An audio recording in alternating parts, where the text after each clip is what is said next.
আমরা সবাই যারা ছিলাম এখানে সবাই মমতা বন্দ্যোপাধ্যায়েরই সৈনিক।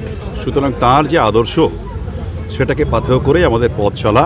হাওড়া ডিস্ট্রিক্ট মাইনরিটি সেলের সভাপতি ভাই শিমুলের আয়োজনে আজকে রাজ্য সভাপতি ভাই মোশাররফ হোসেনের উপস্থিতিতে আমরা সকল ধর্মের মানুষ, আমি একজন হিন্দু ব্রাহ্মণ, সেখানে দেখুন শিখ ধর্মের সম্প্রদায়ের প্রতিনিধিরা আছেন, সব ধর্মের হিন্দু মুসলিম শিখ ঈসাই আমরা তো অত্যন্ত শান্তিতে আছি।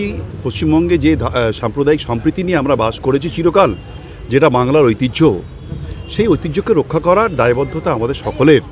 এবং বারবার সকলকে স্মরণ করালাম যে যেসব অশুভ শক্তি শান্ত বাংলাকে অশান্ত করতে চাইছে, ধর্ম দিয়ে মানুষের সাথে মানুষের ভেদাভেদ তৈরি করতে চাইছে, তারা কোনোদিনও এই বাংলার মাটিতে সফল হবে না। কারণ আমাদের নেত্রী মমতা ব্যানার্জি, আমাদের সেনাপতি অভিষেক ব্যানার্জি যেটা বারবার বলে থাকেন, সেই আদর্শ নিয়ে আমরাও ধর্ম নিয়ে, জাতি বর্ণ ভাষা নিয়ে ভেদাভেদ করতে দেব না। এবং সেই জন্যই মা মাটি মানুষের সরকার তৃতীয়বারের জন্য প্রতিষ্ঠিত হয়েছে। চতুর্থবারের জন্য আরও বেশি সংখ্যক আসন নিয়ে আগামী বছর দেখতে পাবেন প্রতিষ্ঠিত হবে। যে একজন বিরোধী দলনেতা কত দায়িত্বজ্ঞানহীন মন্তব্য, মানে এটাই হচ্ছে ওদের মনে আছে, এই ঘৃণা, এই বিদ্বেষ। আমরা তো এর বিরুদ্ধেই লড়াই জারি রেখেছি।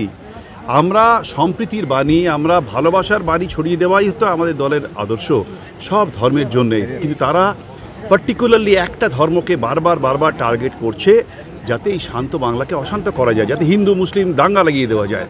এবং তাদের এই অশুভ, তাদের যে এই চক্রান্ত বাংলায় সফল হবে না। কারণ বাংলায় শান্তিপ্রিয় মানুষ, যারা সব ধর্মের মানুষ চিরকাল একসাথে থেকে, যে ধর্ম যার যার উৎসব সবার, এই সংস্কৃতিতেই তো আমরা বড় হয়েছি। সুতরাং শুভেন্দু অধিকারীর মতো যারা, অ্যাকচুয়ালি উনি হতাশা থেকে বলছেন, মানে হতাশাগ্রস্ত এক নেতার মুখের শব্দ এগুলো। তো সুতরাং এই আজে বাজে বকে উনি নিজের পায়ের তলার জমিটাই আরও আলগা করে ফেলছেন। এবং 2026-এ মানুষ তার যোগ্য জবাব দিয়ে দেবে। আরে শুভেন্দু অধিকারী নন্দীগ্রামেই তো দেখেছেন আপনি, লোডশেডিং করে জিততে হয়েছে, লোডশেডিং নেতা। হ্যাঁ, তো সুতরাং সেখানেও তো ঘোষণা হয়ে গেছিলো দিদি জিতে গেছেন। এবং আমাদের এখনও বিশ্বাস দিদিই জয়ী, কারণ দিদিকে হারানোর ক্ষমতা শুধু শুভেন্দু অধিকারী না, গোটা ভারতবর্ষে কোনো নেতার নেই। তো সুতরাং ভবানীপুরে তারাক না একবার শুভেন্দু অধিকারী লেজে গোবরে হবে। আমাদের নেত্রী মমতা বন্দ্যোপাধ্যায় পরিষ্কার বলেছে, ধর্ম যার যার, উৎসব সবার। এবং আজকে পবিত্র রমজান মাস চলছে। এই রমজান মাস মানে হচ্ছে আমার দেহ, আমার আত্মা, আমার মনটাকে শুদ্ধ করার জন্য আমরা একবেলা করে উপোস থেকে উপরওয়ালার কাছে আমরা প্রার্থনা করি। সেই জন্য এই মাসটা আমাদের কাছে অত্যন্ত সংযতের মাস, সংযমের মাস। এই সংযমতা দিয়ে আমাদের সমস্ত নিজেদের আত্মার যে দূষিত বিলীয়তা আছে, মলিনতা আছে, সমস্ত কিছুকে দূর করে আমরা খুশির ঈদের দিকে তাকিয়ে থাকবো। 1893 সালে শিকাগোতে দাঁড়িয়ে বিশ্ব সার্বজনীন ধর্মের কথা বলেছিলেন স্বামী বিবেকানন্দ। তারপরে তিনি বিশ্ব নেতা হয়েছিলেন। তার পথ অবলম্বন করে আমাদের নেত্রী মমতা বন্দ্যোপাধ্যায়, তিনি পশ্চিমবাংলায় নয় সারা ভারতবর্ষের মানুষের কাছে একটা বার্তা দিলেন, আপনি যে ধর্মের মানুষই হোক, কিন্তু আমরা সেই ধর্মের উৎসবে সকলে এক এবং অদ্বিতীয়। অর্থাৎ আমরা বহুত্ববাদী, আমরা এক নয়, আমরা অনেক। এই অনেককে নিয়েই হচ্ছে আমাদের এই আয়োজন। জাতি ধর্মের বর্ণে উঠতে উঠে আজকে সকলে একসাথে আমরা এই ইফতার মজলিসের মধ্যে দিয়ে, যারা বিগত কয়েক সপ্তাহ ধরে উপবাসের মধ্যে দিয়ে ঈশ্বর আল্লাহর কাছে পৌঁছতে চাইছেন, তাদের সকলের মনোবাসনা পূর্ণ হোক এবং এই বিশ্বের শান্তি আসুক। আমাদের পবিত্র রমাদান মাস চলছে। আর রমাদান মাস আমাদের বলা হচ্ছে এটা একটা, যেমন আল্লাহর কাছে রাম মানে আগুন, আর আদান মানে সেই আগুনে নিজের মানে সমস্ত কিছু খারাপিগুলো মানে জ্বালিয়ে পুড়িয়ে শেষ করে দিয়ে আবার নতুন করে 11 মাস যাতে আমরা সুন্দরভাবে বাঁচতে পারি।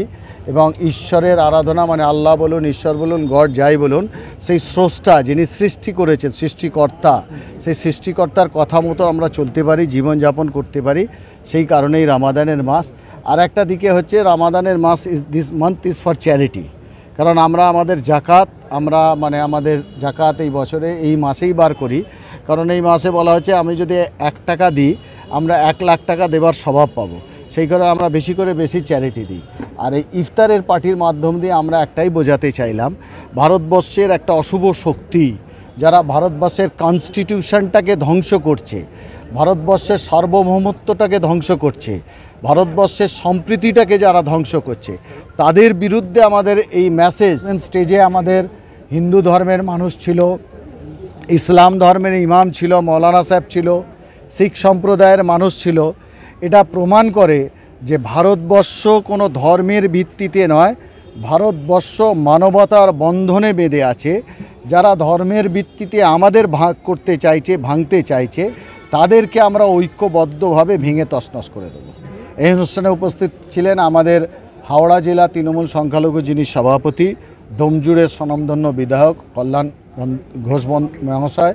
উপস্থিত ছিলেন বালি কেন্দ্রের বিধায়ক, জনপ্রিয় বিধায়ক, বিশিষ্ট শিশু চিকিৎসাবিদ ডক্টর রানা চ্যাটার্জি, এবং সর্বোপরি যিনি উপস্থিত ছিলেন আজকে আমাদের প্রধান অতিথি, রাজ্য তৃণমূল সংখ্যালঘু সেলের সভাপতি,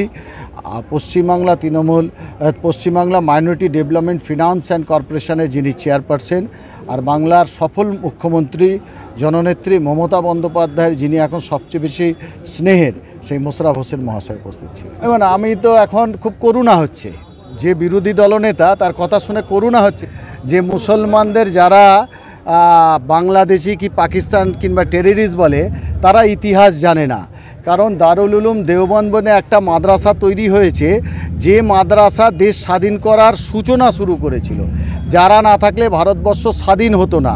তাহলে সেই দিনকে উনি এই কথা বলেছিল, আজকে আবার বলছে যে মুসলিম বিধায়কদের জিতে এলে চ্যাংদোলা করে নিয়ে বাইরে ফেলে দেবে। আপনারা মনে হয় না উনি একটা পাগল হয়ে গিয়েছে? পাগলে কি না বলে? তা আমরা তো মানুষ।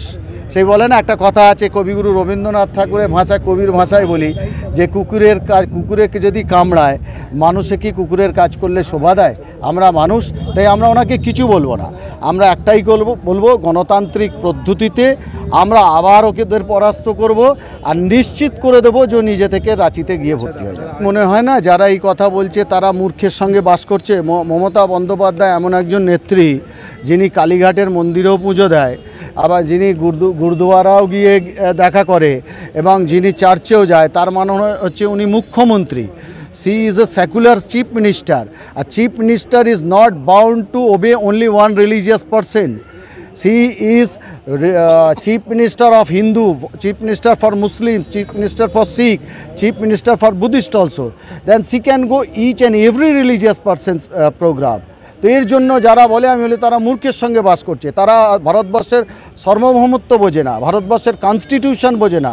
এই কনস্টিটিউশনে আর্টিকেলস 19 থেকে আর্টিকেলস 21, যাকে প্রিয়াম্বল অফ কনস্টিটিউশন বলে, তার মূল কথাই তো হচ্ছে প্রতিটা মানুষের নিজের অধিকার আছে। সে কী ভাষায় কথা বলবে, সে কি পোশাক পরবে, কি খাদ্য খাবে, সেটা তো প্রত্যেকের অধিকার আছে। একটা চিফ মিনিস্টার, সে তো সব ধর্মের প্রোগ্রামে যাবে, যেতেই পারে, এতে কোনো অসুবিধা আমরা তো দেখতে পাচ্ছি না।